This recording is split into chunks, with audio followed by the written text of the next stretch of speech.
Hi my lovely Frosty fam, it's me, Karen Frost, here at Nail Decadence, and I finally got another video for you. Sorry it's been so long since my last upload. I know I said I would try, and yeah, more things went wrong. Yeah, I'm not gonna bore you all because I'm not into trauma dumping on my subscribers, but I had some health issues, some bad news from my blood test results, and yeah, I'm not in a good way, and unfortunately my family member that I mentioned last time, who's very, very poorly, actually passed. So I've been dealing with that. Yeah, I've had a lot going on, and to be honest, YouTube was the last thing on my mind. I'm currently getting over a cold. Yeah, it's just been one thing after another. Yeah, it's been rough. Let's just put it that way. Like I said, I'm not going to go into it because I'm not into trauma dumping on you guys, but yeah, I had my reasons, and I'm going to try and uplift my spirits and get back into things with my videos again.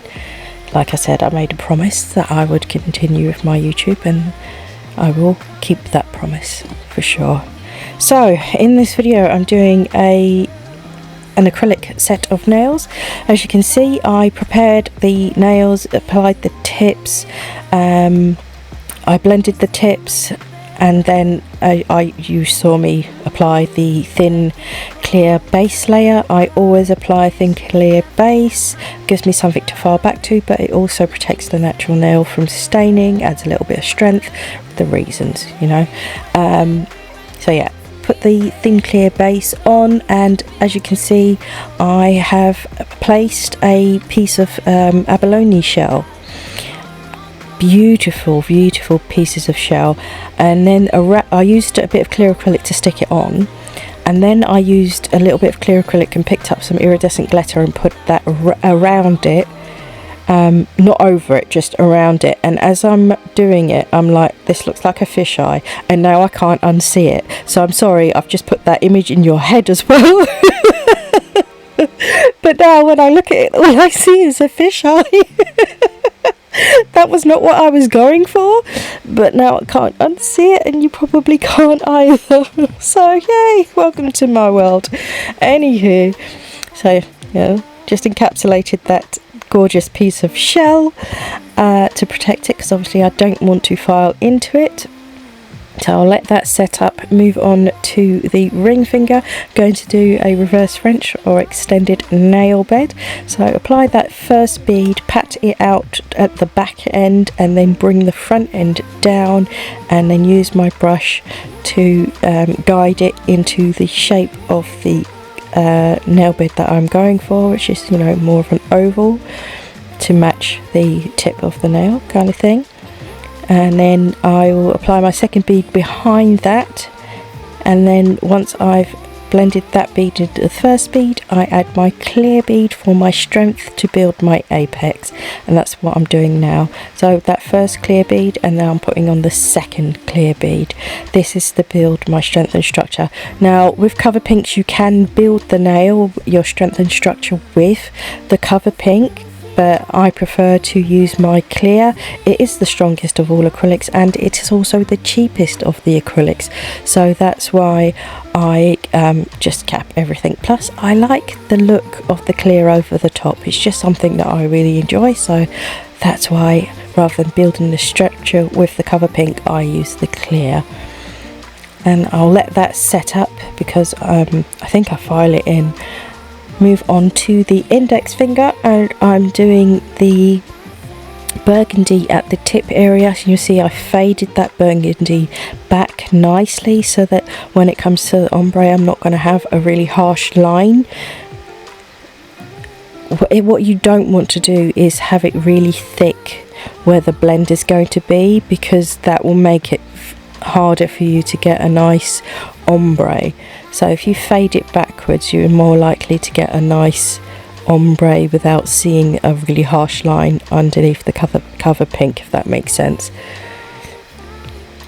So put that last bead by the cuticle area, get that nice and neat, bring the front of it down, and I'll cap that with clear acrylic. This again adds my strength and my structure, so I'm making sure my apex is there, but it also protects that blend from being filed away, because you know, you put all that effort into your ombre, you don't want to file it away, do you? So make sure you cap that for sure. Again, you could build your apex with the cover pink and then just cap the blend down, but yeah, I cap everything. It's just the way I work. Everyone does things differently, and you'll see if you watch different nail techs, they all have their own little quirks and how they do things. So go with what best suits the way you like to work. Try everything out, you know, that's how we learn. But yeah, go with what feels more comfortable for you. I don't see many people that cap everything the way I do, but I'm not here to do what everyone else is doing. I'm here to show you how I do things, and that's how I work. This is how I work. So yeah, this works for me. It might work for you, it might not work for you, but you won't know until you give it a try. So yeah, give different techniques a try and find what best suits you. So as you can see, I'm using that burgundy to go around the abalone shell, or Paua shell. I can never say that properly. Paua. I don't know how to say it. I'll stick with abalone shell, yes. So yeah, put that burgundy right the way around. It doesn't matter if it goes over the top at all, because I already capped it in clear acrylic, so it doesn't matter. Once I have got the good colour coverage I want, I will add my clear over the top for my structure and my strength. Most heavily pigmented colours, acrylic colours, are not strength powders mostly, so a lot of the time you need to cap them to give them their strength, but yeah, it's up to you. Well, like I said, it's the same with the cover pink. Some colours you can build your strength and structure with them, but I cap everything anyway. Almost finished with the capping on this one. You see, I'm trying to do a lot of the work with my brush so that I've got the least amount of filing to do. A lot of stroking and patting and just smoothing with the brush. So I'll let that set up, move on to the little finger. Again, I've put my first bead down, blended the back of it out so that it's nice and flush and flat, and then bring the front of the bead down towards the very free edge. Get that full colour coverage that I'm going for. I'm doing a full nail of the burgundy on this finger, that's why I didn't blend it back. I just patted it out at the back so that I wouldn't have a step to go over. Get that cuticle area nice and neat with that next bead. Bring the front of the bead down, get it nice and neat, and if any has spilled over, use the very tip of my brush to just edge it away. And then once I'm happy with the colour coverage, I will add my clear bead for, again, my strength and structure. Add that first bead by that cuticle area, get that nice and neat first of all, and then I'll bring the rest of the bead down to encapsulate the rest of the nail. That bead didn't go quite as far down the nail as I needed it to, so just add a little bit more, and I look at that nail from all different angles and I make sure that it's the apex is in the back third, that the nail is going to be nice and strong but isn't too thick, and definitely isn't too thin, because obviously if it's too thin it will break and we don't want that. Oh, I'm finding it really difficult to talk. My nose is all blocked up. I'm getting over this cold, and I'm finding talking difficult because I can't breathe through my nose properly. I'll probably sound awful to you guys, but yeah, I didn't want to wait until I'm fully over this cold, because it would have been another week or so probably. I wanted to just get this video out for you. So what I do before I finished, I just took a look at all of the nails together, and I noticed there was a bit of a dip on that index finger, so I just added a tiny bit more clear acrylic on. So now the ring finger has set up, I can file in that smile line, get it nice and sharp and crisp, so that when I add my burgundy up against it, it's going to give me a nice clean line right the way around. So I just file that in with the hand file, remove the dust, give it a once over, and I found that that side needed a little bit more filing, so I did that. Give it one last look over. Yep, happy with that. So then I use my damp brush to just brush away any of the dust and just wet the nail a little bit, and then I add my burgundy on. Go right up the wings. You want to go right up those wings so you don't have any gaps in the colour. So it goes right the way down, you see. Make sure you get right up in those wings when you're doing a deep smile line. If you don't get up in those wings, it's going to look a bit weird because the colour will just stop where it shouldn't. So get right up in those wings. Use tiny beads of coloured acrylic and just focus on getting those wings totally covered in colour. I'm only using a thin layer of the colour because I just want the colour pay off. I'm not building any strength with it. I'm going to cap it, so I want to keep it as thin as possible. So just enough for me to get the full coverage. And then I'm adding some more of the abalone shell pieces on, which is another reason to keep it nice and thin. That piece was a bit big, so I just grab a different piece. There we go. And a little bit of that iridescent glitter. It's just a fine iridescent glitter, using just the tiniest bead of clear acrylic to pick up that iridescent glitter. I'm just dabbing that around the shell pieces, and once I'm happy with that, I will cap it all in clear acrylic. I'm just taking a look. I wanted to make sure that the glitter wasn't over the shell pieces, so that's why I was rubbing it with my brush. Happy now, so add that clear acrylic right over the top. Slightly wetter bead so that I get good clarity, and that way the acrylic sinks in around those shell pieces nicely without too many air pockets or air bubbles. Ooh, helicopter. You can probably hear that, it's quite loud. Anyway, yeah, I've got the window open to get some fresh air in the house. So right up those wings, I'm making sure that I've got my clear acrylic all the way up in those wings, because I don't want to file away the colour there for sure. And I noticed that the cuticle area was a little bit low compared to the other nails, so I just added a little bit more clear acrylic there. And you can see where the burgundy has gone over the top of the cover pink. That's not a problem because I already added my clear acrylic over the cover pink, so that will the red will just get filed away. So it's filing time for my Frosty filing freaks. If you are not interested in the filing, please feel free to skip ahead to the timestamp you saw in the corner of the screen, and then you can just skip to the next part. But for my Frosty filing freaks, here's the filing. So as you can see, I'm using a diamond bit. It's a squared, what's the word, how do I describe this shape? It's a cone shape, but then it's squared off at the top.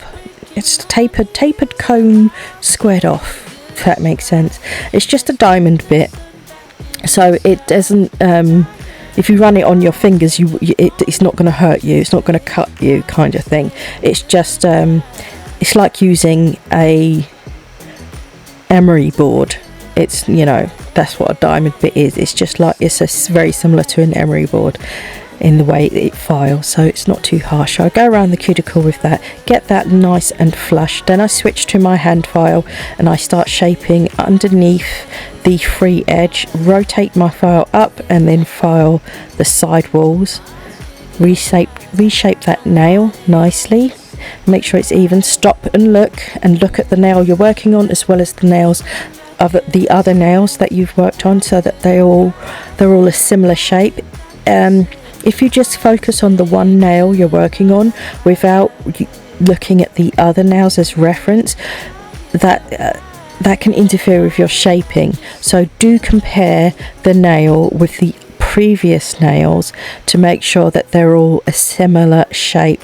It's the same when you see I'm doing my reveal here of this. The thickness of the nail when you're working on the top of it, you need to pay attention to the other nails as well. You want a nice uniform set. The nails don't have to be exactly the same, but you want them to be very, very similar, so that you can't know, you're not necessarily going to notice any differences between them. You want them as close as you can to being the same as you can get, without striving for complete perfection, because that's impossible.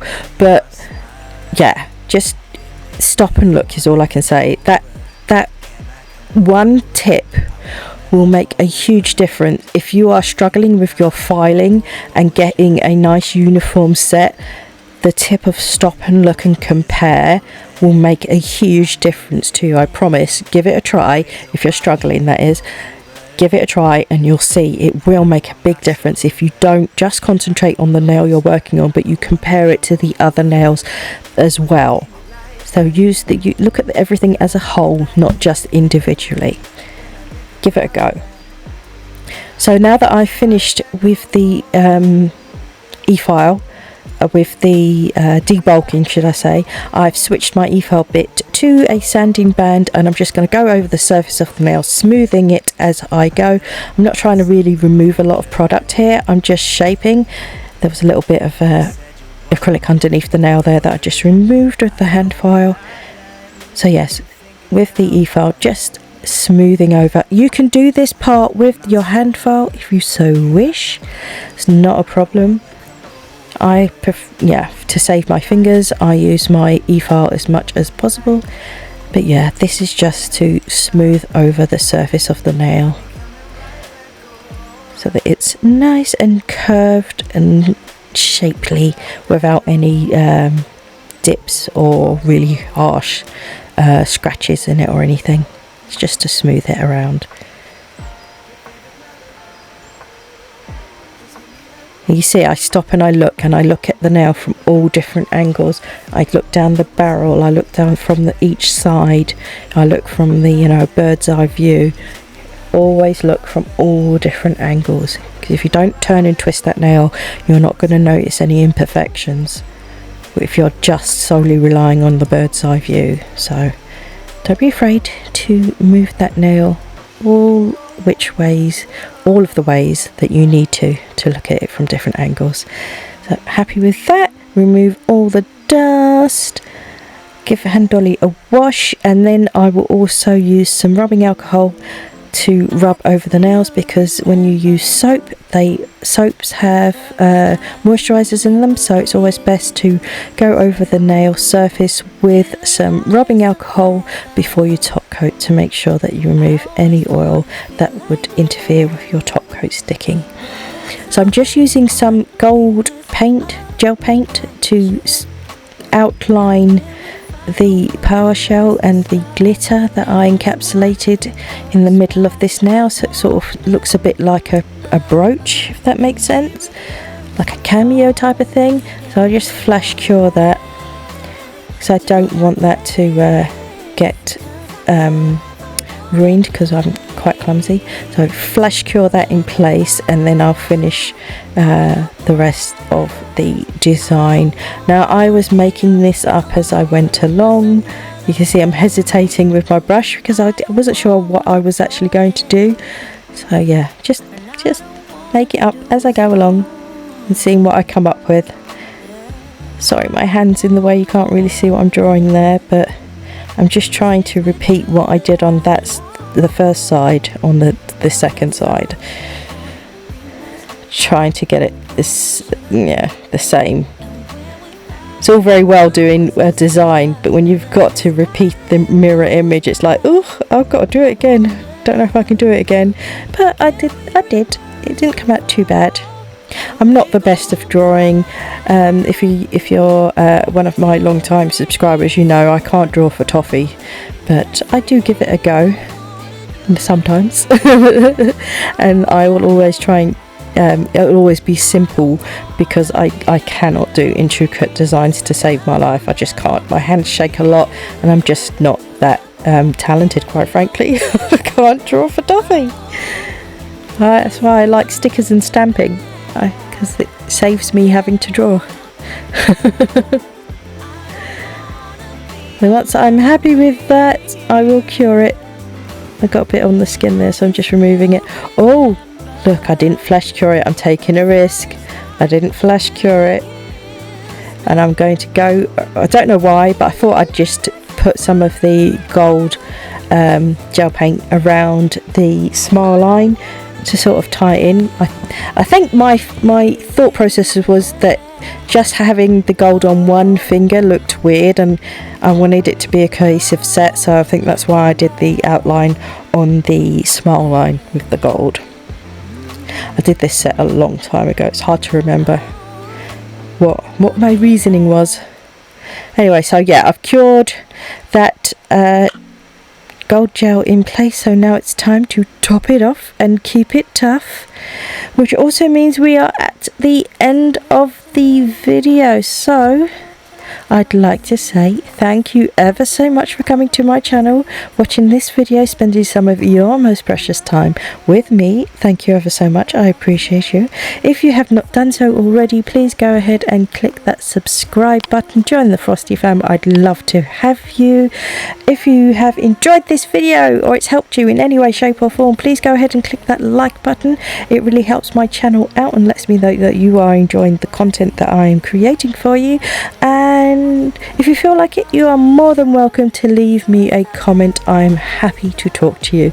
So that's all I've got for this time now, peeps. You take care now, and I'll speak to you all again very, very soon. Bye for now.